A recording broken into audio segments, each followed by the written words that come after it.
Hello and welcome back to Tinge Literature.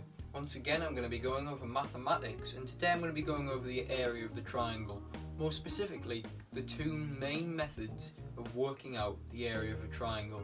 Now let's get straight into it. Now the first method is base times height all over 2, and the equation will be right here next to me.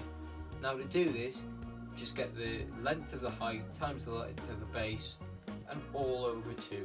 Which will give you the final area of that triangle. However, this method only works with right angled triangles. Now let's go to the second method.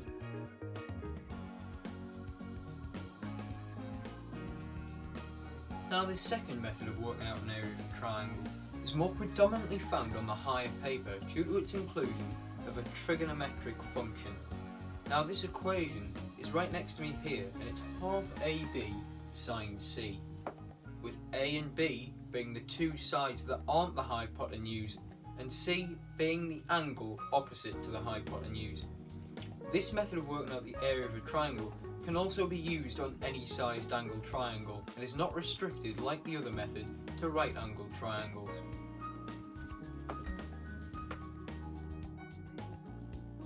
Now before we take a look at some examples of the questions, I will say that the base formula for right angled triangles is much easier than the trigonometric formula, as it can be worked out almost in your head, whereas the trigonometric formula might require one of these calculators to work out, and therefore you might need one during the exam. I'll also recommend using the sign button on these calculators located here in order to work out your answer, as it will give you an accurate and correct answer if you put it in the formula correctly. Now let's carry out a base times height over 2 question. Now let's imagine a triangle such as this one with a base of 6 and a height of 5. To put that into the formula, it would be 6 times 5 all over 2, which would give us the answer 15. So let's step it up and do a sign question. Now let's go through an example of using the sign method to work out the area of any triangle, as this method is not restricted just to right angles.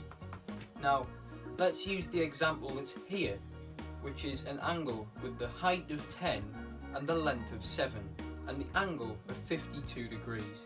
Now if we put that into the equation, A and B are the height and length, meaning it will be A equals 10 and B equals 7, and C is the angle opposite to the hypotenuse, which is 52. So the equation will look a bit like this: half times 10 times 7 times the sine of 52, which gives the answer of the area being 27.58 centimeters squared. Now don't forget in an exam to take a look at what is required by the answer, and if the answer is required in a certain number of significant figures, or to be rounded, is if you put down the wrong answer just to a difference in significant figures or rounding, you may lose a mark. Well, that's it for this video.